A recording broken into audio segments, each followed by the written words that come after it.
ദൈവത്തിൻ്റെ അതിപരിശുദ്ധ നാമം വാഴ്ത്തപ്പെടുമാറാട്ടെ. വീണ്ടും തിരുവചനമായ ദിവസം എല്ലായിരിക്കാൻ ദൈവം കൃപയ്ക്കായി സ്വതം ചെയ്യുന്നു. ഹല്ലേലൂയ. ഇന്നത്തെ ചിന്തയ്ക്കായി നമുക്ക് ഹല്ലേലൂയ സങ്കീർത്തനം 15-ാമത്തെ അധ്യായം അതിൻ്റെ 1 മുതലുള്ള കുറച്ച് വാക്യങ്ങൾ നമുക്ക് വായിക്കുവാൻ ആഗ്രഹിക്കുന്നു. യഹോവേ, നിന്റെ കൂടാരത്തിൽ ആർ പാർക്കും? നിന്റെ വിശുദ്ധ പർവ്വത്തിൽ ആർ വസിക്കും? നിഷ്കളങ്കനായി നടന്ന നീതി പ്രവർത്തിക്കുകയും ഹൃദയപൂർവ്വം സത്യം സംസാരിക്കുകയും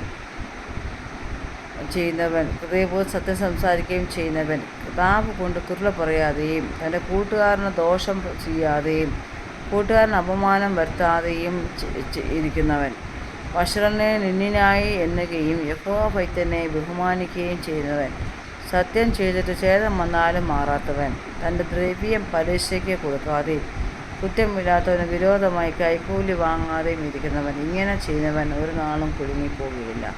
സ്വർഗീയപിതാവേ, നല്ല സമയത്തിനായ സ്തോത്രം. വീണ്ടും തിരുവചനമായി നിലനിൽപ്പാൻ നീ നൽകിയ കൃപയ്ക്കായ സ്തോത്രം. മനത്തിൻ്റെ ആഴത്തിൽ കുഞ്ഞിനെ സംസാരിക്കണം, ഇടപെടുമാറാകണമെന്ന് പ്രാർത്ഥിക്കുന്നു. യേശുവിൻ നാമത്തിൽ തന്നെ ആമേൻ. തുറമാനമായി വചനം ധ്യാനിക്കുകയും പഠിക്കുകയും ചെയ്യുന്നുണ്ടെന്ന് ഞാൻ വിശ്വസിക്കുന്നു. നിങ്ങൾ എൻ്റെ കൂടെ ഒപ്പം ഉണ്ടെന്ന് ഞാൻ വിശ്വസിക്കുകയാണ്, കരുതുകയാണ്. ഹല്ലേലൂയ, സ്തോത്രം. കർത്താവിൻ്റെ വചനത്തിൻ്റെ ആഴം ഓരോ ദിവസവും ഹല്ലേലൂയ വളരെ കലാനുഗ്രഹമായി തീരുവാൻ സ്വർഗം സഹായിക്കുന്നതിനായ സ്തോത്രം ചെയ്യുന്നു. ഹല്ലേലൂയ, സ്തോത്രം. ഇന്നത്തെ വചനത്തിൻ്റെ ചിന്തയ്ക്കായി സ്തോത്രം.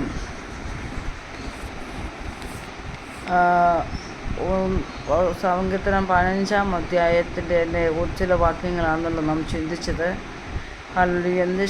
അതിൻ്റെ 11 കാര്യങ്ങൾ പറയുന്ന യഹോവയുടെ കൂടാരത്തിൽ ആർ പാർക്കും? അവൻ്റെ വിശുദ്ധ പർവ്വതത്തിൽ ആർ വസിക്കും എന്ന ചോദ്യത്തിന് ഹല്ലേലൂയ മറുപടിയായി കർത്താവിൻ്റെ വചനം ഹല്ലേലൂയ എങ്ങനെയുള്ളവരാണ് ദൈവത്തിൻ്റെ പ്രമാണത്തിൽ അല്ലെങ്കിൽ കർത്താവിൻ്റെ പർവ്വതത്തിൽ കാണുന്നത്, അല്ലെങ്കിൽ കർത്താവിൻ്റെ തിരുനിവാസത്തിൽ കാണുന്നത് എന്ന് കാണുന്നു. ഹല്ലേലൂയ. ഒന്നാമതായി നിഷ്കളങ്കനായി നടക്കുക, സ്തോത്രം. രണ്ടാമത് നീതി പ്രവർത്തിക്കുക. മൂന്നാമത് ഹൃദയപൂർവ്വം സത്യം സംസാരിക്കുക. നാലാമതായി നാവ് കൊണ്ട് കുരുള പറയാതിരിക്കുക. അഞ്ചാമതായി തൻ്റെ കൂട്ടുകാരന് ദോഷം ചെയ്യാതിരിക്കുക. ആറാമതായി കൂട്ടുകാരന് അപമാനം വരുത്താതിരിക്കുക. ഏഴാമതായി വഷളനെ നിന്ദനായി കാണുക. എട്ടാമതായി കാണുന്നു യഹോവഭക്തനെ ബഹുമാനിക്കുന്നത്. ഒമ്പതാമതായി സത്യം ചെയ്തിട്ട് ഛേദം വന്നാലും മാറാത്തവൻ. പത്താമതായി തൻ്റെ ദ്രവ്യം പലിശയ്ക്ക് കൊടുക്കാത്തവൻ. 11-ാമതായി കാണുന്ന കുറ്റമില്ലാത്തവന് വിരോധമായി കൈക്കൂലി വാങ്ങാതിരിക്കുന്നവൻ. ഇങ്ങനെ ചെയ്യുന്നവൻ. ഈ 11 കാര്യങ്ങൾ പറഞ്ഞിട്ട് കർത്താവിൻ്റെ വചനം പറയുകയാണ്, ഇങ്ങനെ ചെയ്യുന്നവൻ ഒരു നാളും കുടുങ്ങിപ്പോകുകയില്ല.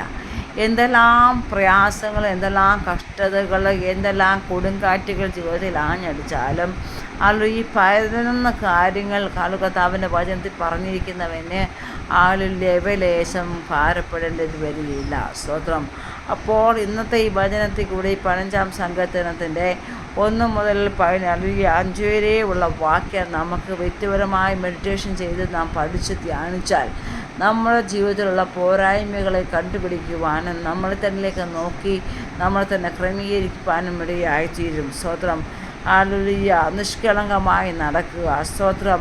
നീതി പ്രവർത്തിക്കുക, അതുപോലെ തന്നെ ഹൃദയപൂർവ്വം സത്യം സംസാരിക്കുക. നാവ് കൊണ്ട് കള്ളത്തരം പറയാതെ ഇരിക്കുക. അതുപോലെ തന്നെ മറ്റുള്ളവർക്ക് നമ്മുടെ നാവ് കൊണ്ട് ദോഷം ചെയ്യാതിരിക്കുക. സ്തോത്രം. കൂട്ടുകാരന് മറ്റുള്ളവർക്ക് മറ്റുള്ളവരെക്കുറിച്ച് അപമാനം പറഞ്ഞ് പറ്റാതെ ഇരിക്കുക. സ്തോത്രം. ഹല്ലേലൂയ. അതുപോലെ തന്നെ വഷളനെ മ്ലേച്ഛത പ്രവർത്തിക്കുന്നതിനെ നിന്ദനായി തന്നെ കാണാൻ ശ്രമിക്കുക. സ്തോത്രം. നാം അവരെ അടുപ്പിക്കാതിരിക്കുക. സ്തോത്രം.